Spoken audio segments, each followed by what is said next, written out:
So I'm on my way up to Malibu to meet Joe Fox to film an episode of The Best People Show.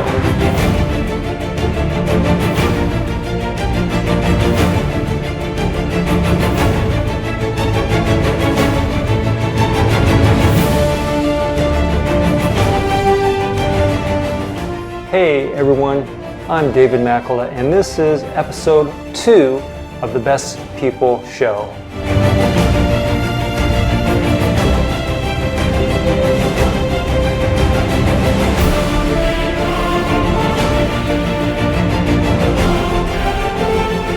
This show, well, it's all about people. The people that you're going to meet on this show, they have one thing in common. That is, they're all people-centric. In today's episode, I'm going to introduce you to someone who, at the very core of his being, is all about people. He's been transforming lives through his own personal experiences as a composer and a peak performance consultant. He's an accomplished musician who began playing music at the age of 6 years old. In 2007, he became a full-time composer, scoring music for some of Hollywood's top feature films such as Harry Potter, X-Men, Hunger Games, and Lincoln, just to name a few. Not only is he an accomplished musician, but he's a very successful entrepreneur who has run multi-million-dollar businesses around the world. His journey to get him where he's at today, it's an amazing transformational story that I can't wait to share with you today. So who is this people-centric person that I'm talking about? Well, it depends on who you ask. In the Hollywood film and music world, he's known as Jo Blankenburg. In the business and personal development world, he's Joe Fox. And I know him as Joe.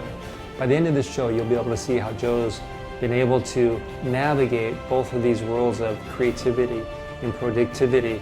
And as I was curious to know how he did that, I went up to his house in Malibu, and I thought it would be 1 or 2 hours of a conversation and an interview. Turned out to be an all-day conversation. Our conversation was so inspiring and so insightful that we both just couldn't stop talking. And when I came back to edit this, I just struggled with what to put in here because there was hours and hours of conversation on film. But in the end, my hope is that you'll enjoy meeting Joe as you hear his story. So let's go ahead, let's get started. What's one word to describe your life today? Presence. Presence. Okay, and why did you choose the word presence? Being here and surrounded by nature and being so close to LA, yet outside of the city, and being able to create here, write my music, and I go surfing every day in the morning.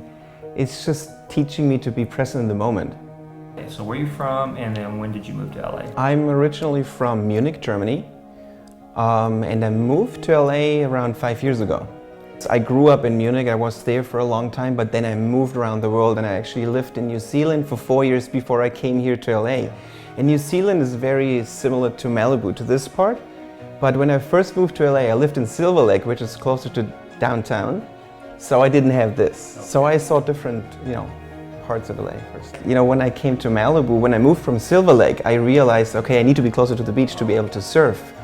And then when I found like the whole vibe in Malibu, it just reminded me of New Zealand. And New Zealand is all about nature. Okay. I feel like, wow, I can have that. I can be in LA and have this, magical place in Malibu. And just reminded me of what I already had, and okay. I can recreate that here in the US. What's your favorite part of living here? LA is such a big city, and it's multifaceted.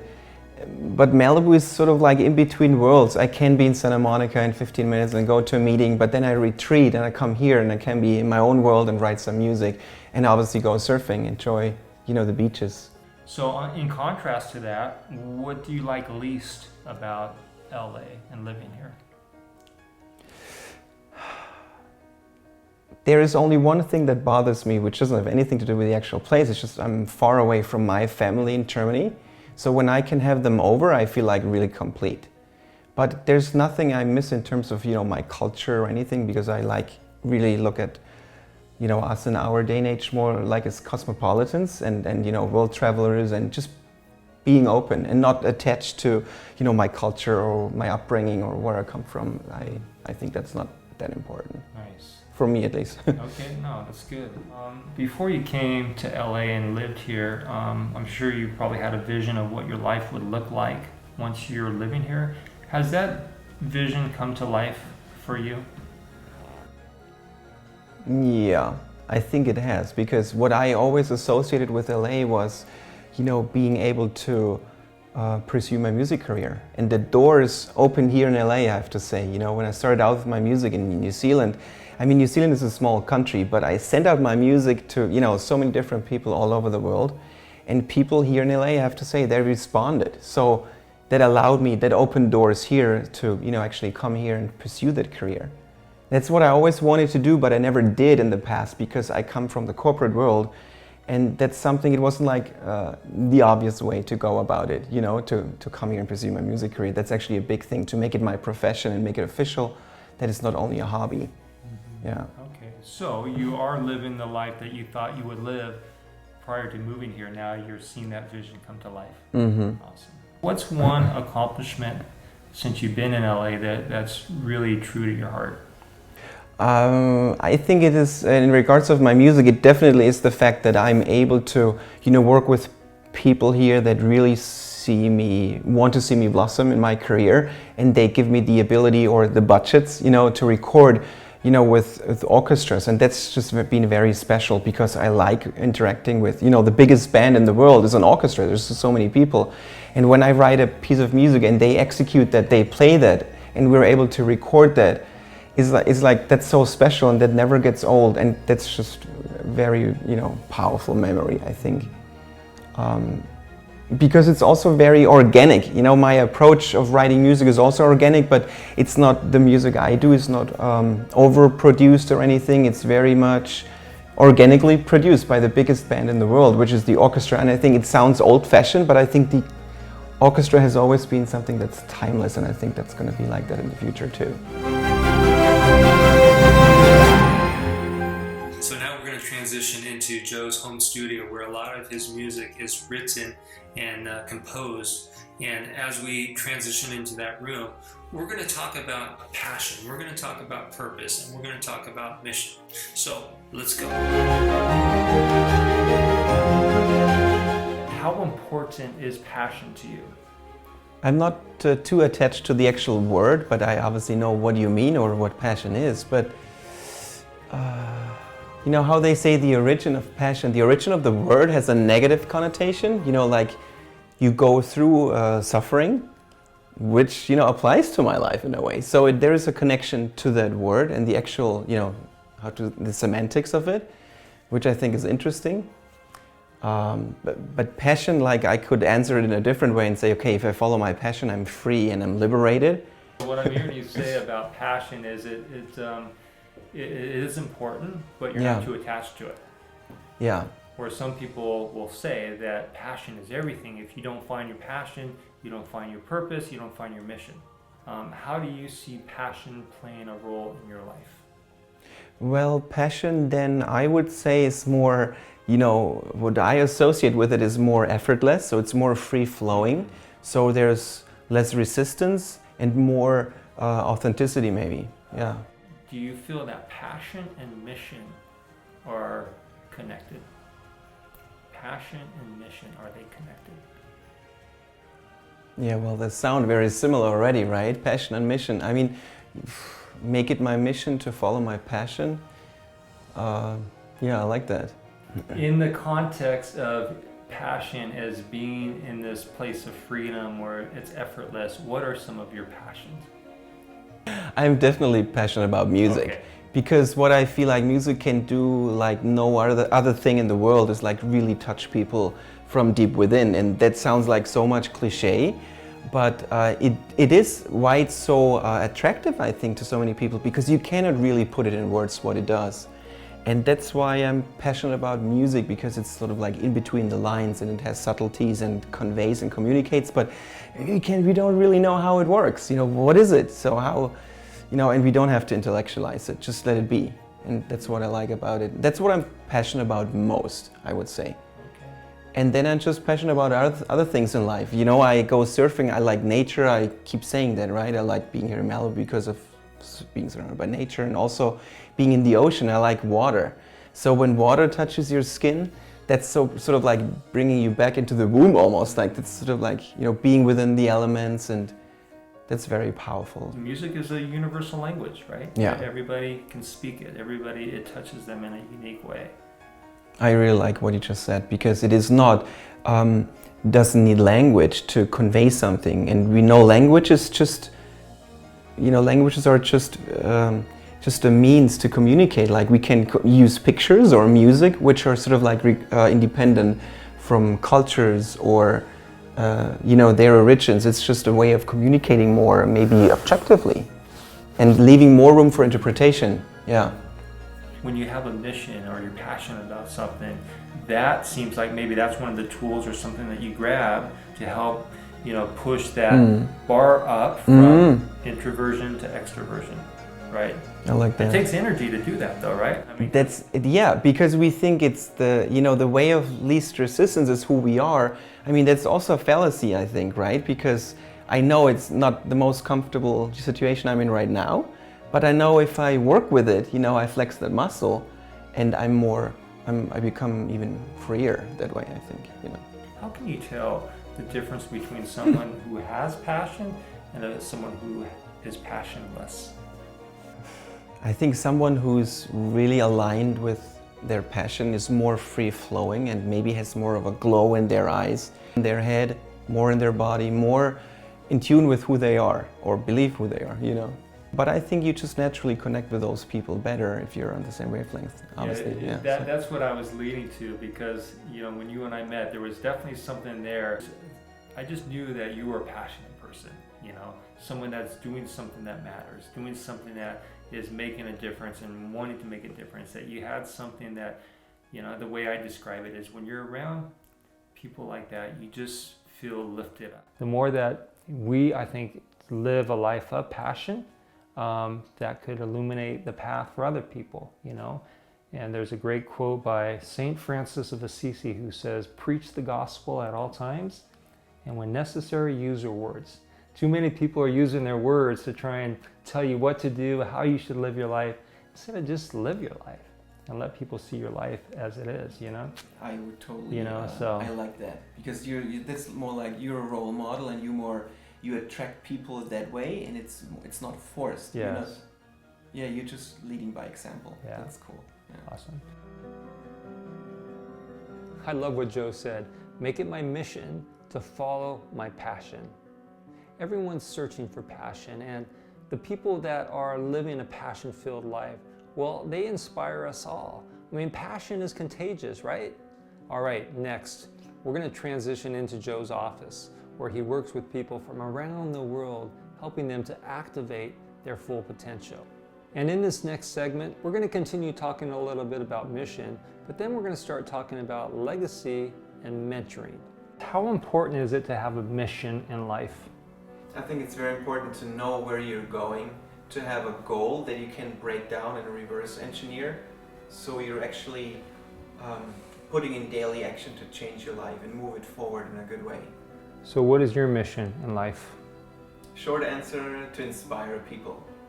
Again, that sounds like cliche, but I think that really gives your life purpose. If you have some kind of an ability that helps you to inspire other people to a larger or smaller extent, I think that's already enough to, find your life purposeful. You've definitely inspired me. That's good to hear. Is your mission being fulfilled? Never. I think it can never be fulfilled. There's always work to do. But I comfort myself with thinking that I, just give it my all, do the best work I can do every day. So what has you most excited today about your mission? Yeah, again, that I can, have an impact on people, and that my work and the rituals I have in my day, that they are all coming back to what you asked earlier, like they're all like, not all of them, but most of them are purposeful. So I've wrapped my head around what I'm doing, where I put my mind at, on a daily basis. That's all, at least directed towards that goal. What are the things that you want people to say about you when you're no longer here? Hopefully they say that I inspired them to look at themselves on a deeper level, or show them a perspective that they can have on their life that they weren't exposed to before. So I was able to inspire them, ideally, that they are challenged by their current thinking and alleged comfort zone.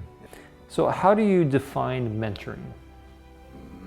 I think I said that already, but I feel like leading by example, being a role model, being the best version of yourself, so you can attract people in your life that want to ideally model what you did already, and then your advice is just more based on a solid foundation, and there's more credibility. Yeah. What are the characteristics of a great mentor? Humility, and being able to listen, I would say. And from there, there's obviously more steps involved. Right. It's like Those are pillars, though, right? Oh, really? I mean, in my experience, you've got to have those two. You have to be able to listen well. So tell me, how has mentoring impacted your life? How have your mentors made a difference in your life? Well, I always knew there are the mentors and they're helping me, and I need them in my life. But I also realized that I could have gone there on my own. I could have, walked that path, and I probably would have had a similar outcome. But I think a real powerful mentor just shortens your learning curve. And so, just gets you from where you are right now to where you want to be in at least half the time. Yeah. Well, we all know on a broader level that there is some conditioning going on from parents, social conditioning, society and everything, and everyone has that. But for me, it was like having a father that's a full-on entrepreneur and that runs 16 companies and is more like a patriarch. And I always loved my father, but it was just very hard to, sort of like follow his footsteps, obviously. So we all have that dynamic going on. But for me, it was really like over a course of several years, also working with my father to some extent, to really feeling that course I already directed myself in life, where I want to go, and what I did was sort of like taken away when I reconnected with him, but in my early 30s. So I felt like I'm going through, I was going to say puberty, obviously not puberty, but I was going to, like flip back into my old life and that old dynamic between a father and a son. So that hindered my development, and that just sort of like held me up of my development throughout those years. And I became aware of it only because I suffered so much not getting the recognition, validation from your father, family member, that I got sick with burnout, like to an extent that I was bedridden for many, many years. And which is crazy if you think you're in your early 30s, like you're in your prime, right? And what happened is I barely couldn't leave the house, and my relationships fell apart, and girlfriend broke up with me and whatnot. So all of this led to me, thinking, okay, that's hitting rock bottom right there. But it wasn't rock bottom. I actually went deeper. So, but only if this wouldn't have happened, I'm really wondering where I would be, and I couldn't give you an answer to that, because it is really through that intense suffering, I'm not exaggerating, is I was really forced to wake up the hard way. I learned the hard way. Yeah. Wow. And you're right, that experience of burnout and how it affects you mentally and physically, emotionally, so many people are struggling with that. So when you shared this story with me when we first met, so thank you for sharing it then, and I wanted to make sure we captured it here as well. Wherever love goes, there is also misery. Did you catch what Jo said? Intense suffering forces you to wake up. When Jo and I first met for the first time, he was so vulnerable and so transparent. that he opened up and shared with me his battle with burnout. And I'm really glad that Jo allowed me to share this part of his story with you, because this is an important issue, especially among entrepreneurs. Burnout, depression, anxiety, mental and emotional challenges, they're all very real. And Jo, well, he's dedicated his life to working with leaders who are facing these challenges. You can read more about Jo and his story and his solution to helping people in these really critical areas of burnout and depression and anxiety and emotional and mental suffering. So I'll put a link to his website down in the show notes, and you can find that more information there. All right, so now we're going to transition back into the living room, which I call it his piano room. And in the next segment, we're going to be talking about people-centric businesses and how they're connecting with their teams and their customers. So we've been talking a lot about people-centric leaders, people-centric organizations. How would you define people-centric leaders? People that I think have a very good understanding of who they are and what impact they can make on other people. So a certain level of self-reflection and obviously of higher emotional intelligence, ideally. How do you think businesses are connecting with their customers? Are they more connected with their customers or more disconnected with their customers as a result of the technology and the software that's available to them now? That's a good question. Can you really convey the soul of your product or whatever you do through technology? And I think you can if you keep it humanized, right? So has technology brought people closer together or pushed them further apart? I think it helps people connect with each other. It's really up to the people, their personalities to connect and meet at a certain level. If that's in real life or facilitated by technology, it all boils down to the people if they want to make the connection. But I sense there can be, a kind of an overwhelm if there's too much technology, that we all just brush over the surface when it comes to connecting with people, because there's so many options out there. It feels like we are all interconnected. Then you don't take each other seriously just because you're just distracted again. Yeah. Yeah, this could be an entire full day conversation about how technology has either helped or hurt. But I like what you said, because I agree. It's just it's a way to get people into a conversation, or it's a way for people to connect. It's a way, it's a vehicle for us to travel upon to go and meet somebody new across the world, whereas in the past we weren't able to do that. But there's pros and cons to anything in life, and I think technology is one of those. Like I met, how I met you, like we all live our busy lives, but you decided and I decided to take some valuable time out of our calendars to make that meeting happen. And that I think is because we use technology to connect via the recommendation from your friends and Facebook and everything. But then it's up to you if you think it's worth it to put the time in. And technology is just the instrument, yeah. So imagine if you won the Nobel Peace Prize. And here's what you won it for. You won it for discovering the 3 secrets of successful relationships. So Jo, you've just been nominated for the Nobel Peace Prize for the 3 secrets to successful relationships. What are those 3 secrets, please? Humility, no ego, excellent communication. Oh, nice. I love that. Humility, put your ego out the door, and communication. Excellent communication. Excellent communication. Excellent communication. Perfect. Love it. All right. So we're coming down to the final segment of our interview. And Jo, he was so gracious enough to sit at his piano and play some music for me, and then sit down and answer a few last questions.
So the title of Joe's movie would be Journey to Self-Discovery.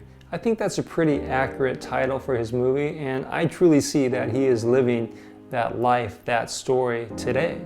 Now, if Joe were to win the Nobel Peace Prize for the 3 secrets of successful relationships, he would say that they are humility, a lack of ego or no ego, and just master communication, excellent communication.